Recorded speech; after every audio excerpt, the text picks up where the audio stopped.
And not only, yeah, good. Not only a relationship with video. Yeah, but yes. Yeah. Finally, it means that the situation is coming back normal.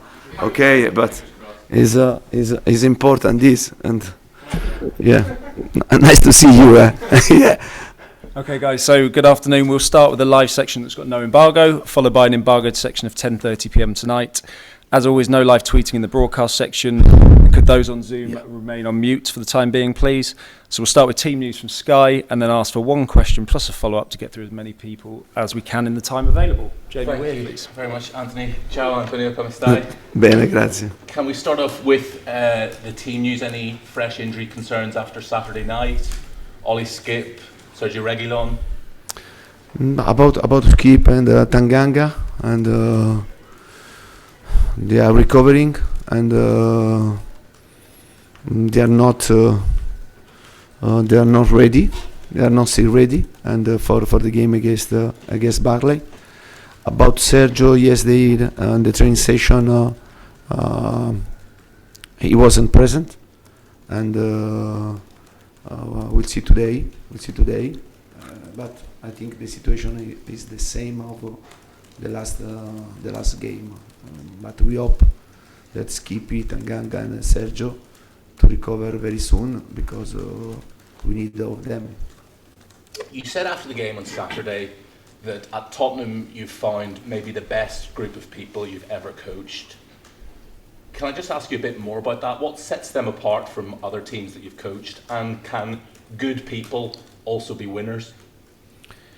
Yeah, but I say this, but I think this is not the first time that I said this. And when I say that I'm enjoying to work in Tottenham, no, and with these players, and it means that. I'm finding a lot of availability of these players to work, to improve, to have more football knowledges, and they are very open. They are very open, and honestly, and it's not sure that in every teams can happen this type of situation, because sometimes you can find players that they want to stay in their zone, in the comfortable zone, and to tell, okay, I had my career and I don't want to improve, I don't want to follow you.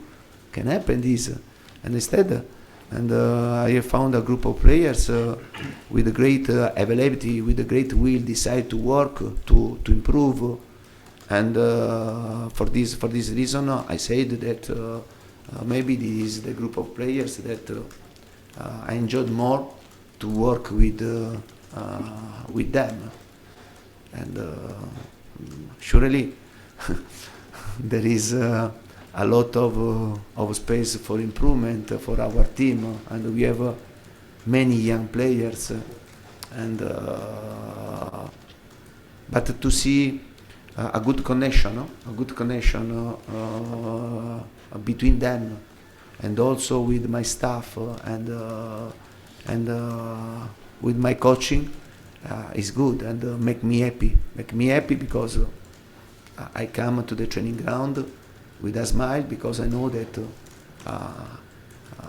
I stay 2-3 hours with people that want to work seriously, and want to follow a path to improve the level, no, and to try to go in another step. Thank you. One other question from me on a completely separate topic. You will have seen the game at Leeds on Sunday. Is football still a long way behind some other sports in regards to their attitude towards concussion, and do the concussion protocols need to change? Yeah, and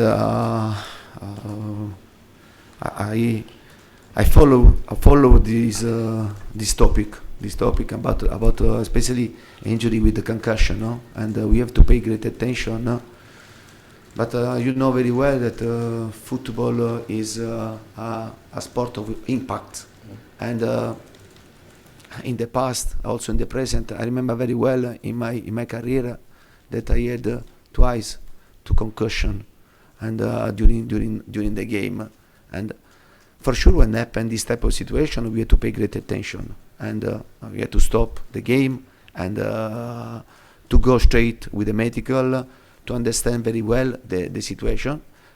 In my opinion, the most important thing, we have to pay great attention, but at the same time, and we have to go and to pay attention when there is a serious problem, not to give the possibility to the player to exploit this type of situation to lose time, because otherwise is not good. And sometimes I see this type of situation, and we are talking about a serious situation, not that you have to exploit a hit in your head to lose time, because I think that you become a cheater, no?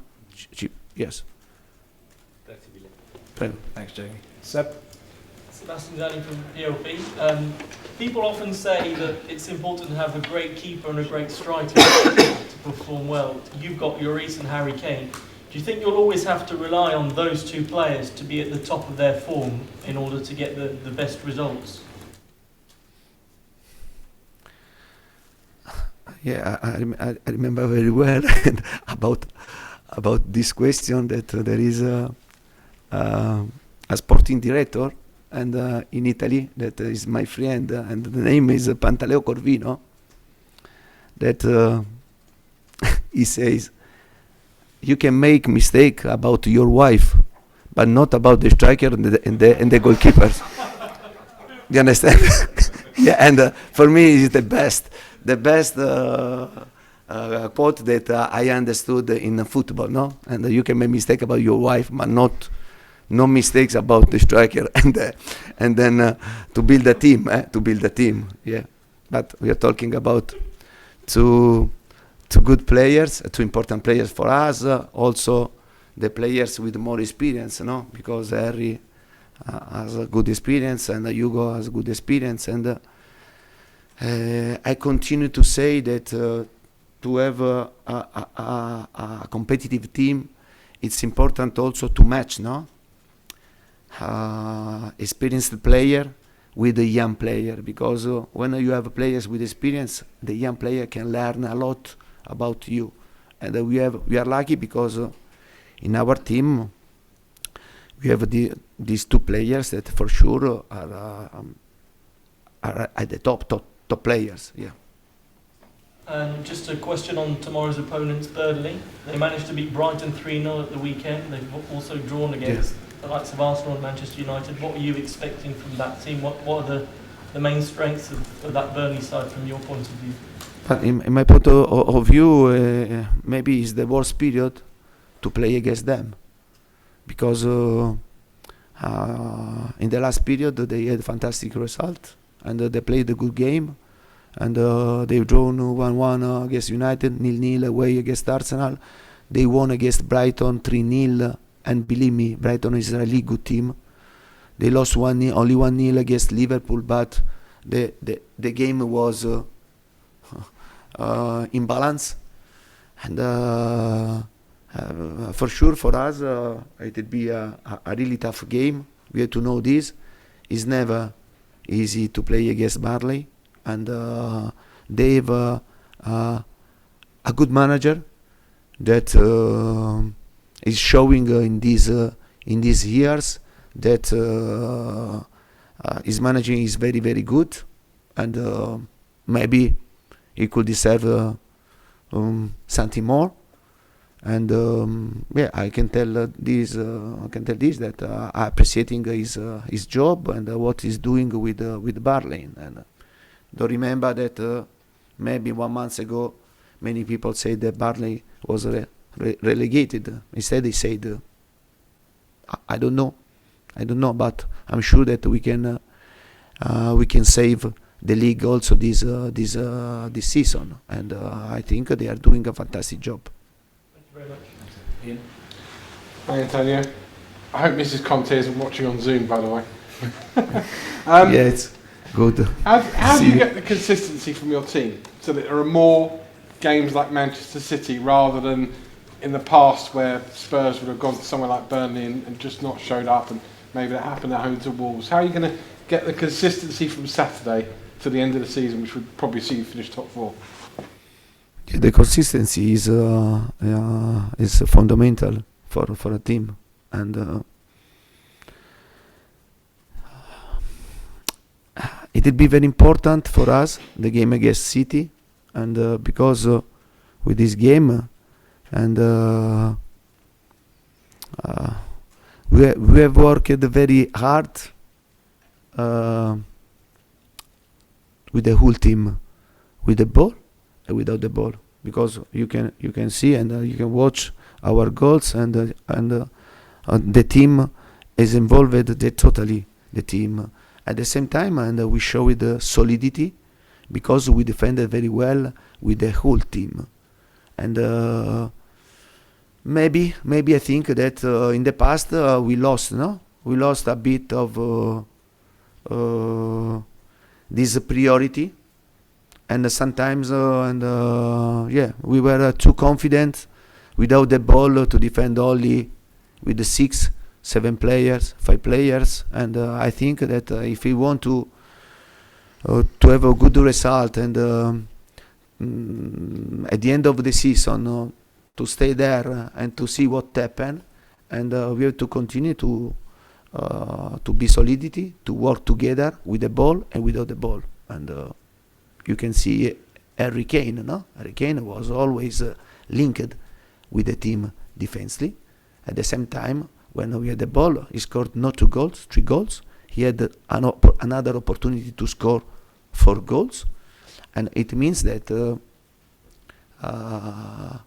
if you are organized and in both phases, and you have a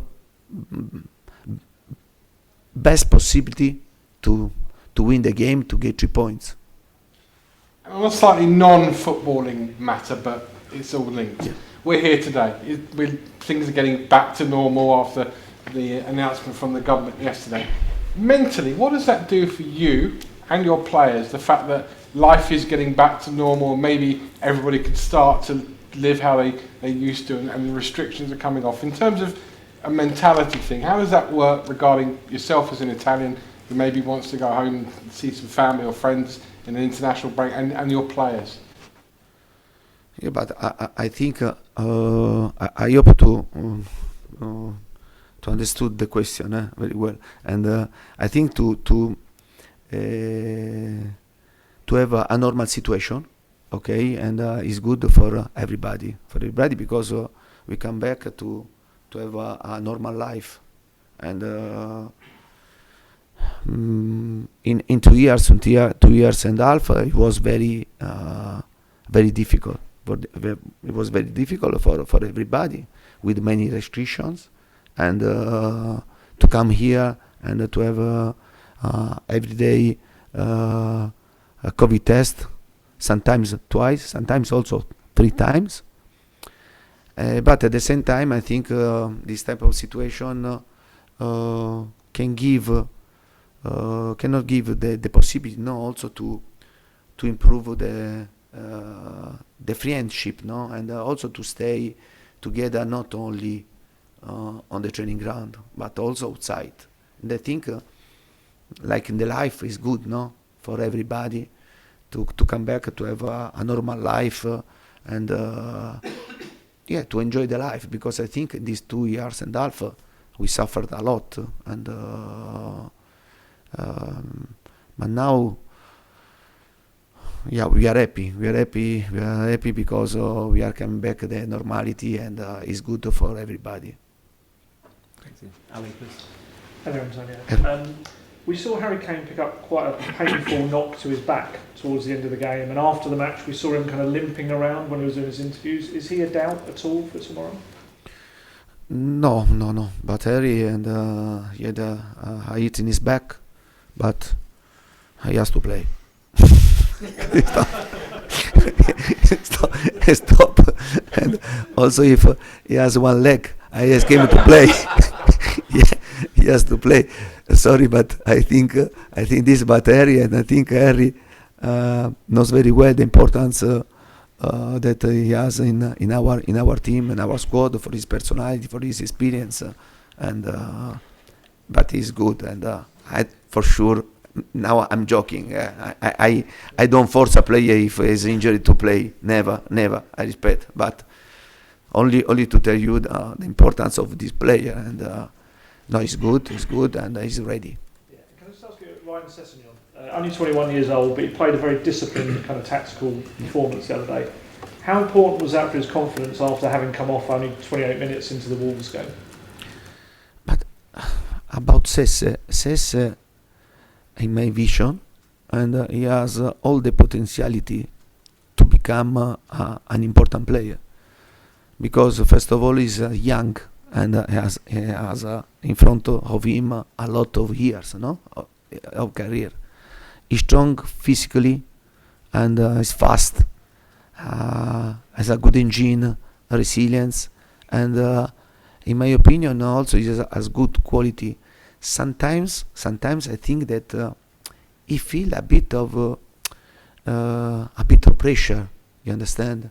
But with me, he played important games against Liverpool, against Chelsea, against City. It means that I trust him. And if you remember, against in the last game, I changed the system, but only for this. I made a substitution after 30 minutes, because I changed the system, and I explained him it was a tactical substitution. But we are talking about another player, that if you work and if you have patience to continue to work with him, and is another player that can become an important player for England, for the national team, because he's a young player. But the first person that has to be convinced has to be himself. But I trust him, and in the same way that I trust in all the players that I have in my squad. Okay, time for two more in this section, so we'll go Jonathan and then Charlie, please. Hi, Antonio. Hi. There's been a clip on social media about showing Pierre-Emile Højbjerg walking away as you came to congratulate him on Saturday. I was wondering if you can sort of explain that situation from your point of view. Yeah, but I have seen the video because Anthony showed me. Yeah. But for sure, I was celebrating with all my players, and he didn't see me, and then we have recovered in the dressing room, because we celebrated with him in the dressing room with all the players. And Pierre is another important player for us, and he's young, but he has more experience than other, and he's a good player. Now with Betancourt, we implemented the midfielders, because now we have Pierre, Betancourt, Winksy, that is another reliable player. I can count about Winksy, and then Skippy, and I'm very happy, and we have to continue to work and to know that we need a bit time, patience, but I know and I'm seeing that we are improving in many aspects, and we have to continue improving this aspect, and then to be available, because the squad now is more complete than before, with Kulusevski and Betancourt, and I have also the possibility, if all the players are available, to make some rotations, to give a bit of rest and the players that they need, especially the midfielders, because for example, the midfielders against Manchester City and Pierre and Rodrigo, they had a fantastic performance. They ran a lot, and the effort was top, and I want to see if they recover very well. Otherwise, I have to make rotation, because we have many games, no, in a row, in a few days, and we have to try in every moment the best solution.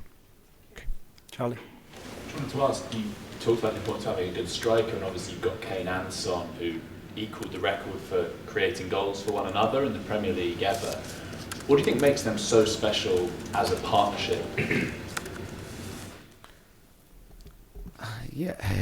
Sonny and Kane, and I always said that we are talking about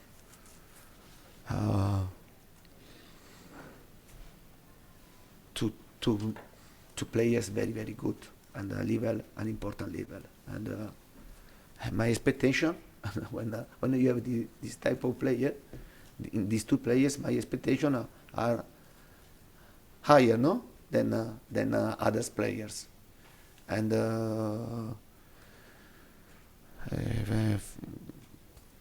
I think Sonny paid a bit the injury, no, the injury that he had, and it was serious injury, and to lose him for 1 month and a half wasn't good for us. Also because when you recover, you need a bit of time to be fit 100% and to have a good form, no. And now he's fit, Sonny, and I repeat, he's an important player for us. For us, there is a good connection between him and Harry, but also don't forget Lucas Moura is an important player, and now we have Dejan Kulusevski that is young but is ready for this league, and you have seen in a tough game that he can give us a lot in this season. And then there is also Steven Bergwijn. He had a little problem before the game against Manchester City in his calf. Now he has recovered. We have many games, and I need of all these players. Secondly, you put on Instagram laughing about counter-attacks as a way of describing your goals. Could you just expand on that? And do you think then that's an unfair characterisation of your team, and especially how they played on the weekend? No, but I think that sometimes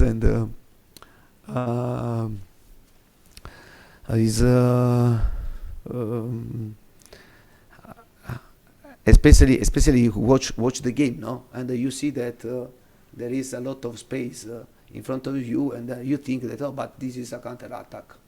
Instead, you start the action from your goalkeeper or from the defenders, and if you keep the line, the defensive line up, and you go to press, and then you find the way to overcome the pressure for sure, and you earn this space, but you work to earn this space, not a counter attack. Otherwise, it's very, very simple, but. Sometimes also in the past, and when I was in Inter Milan, I wanted to show, no, and what we do, because many times, a lot of times, and it depends on our work and what we do during the game, our plan, what we prepare, and sometimes I think it's good also to improve, no. Football knowledges of the people that love this football. Okay, we'll move on to the embargoed section for 10:30 p.m. Dave?